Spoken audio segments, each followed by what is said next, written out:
Udah putih video ya kali.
Atas kedatangan Bapak Bupati Aceh Singkil di Kompleks Pembangunan Pesantren Darul Rasyid, Desa Selatan, Kabupaten dan untuk duduk di lokasi atau di tempat yang telah kami sediakan.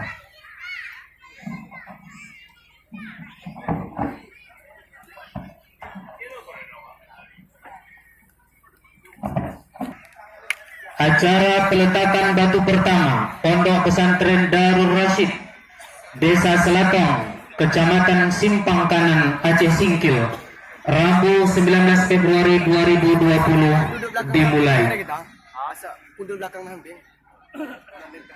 Untuk mengawali dan mendapat berkah dari Allah Subhanahu wa taala, marilah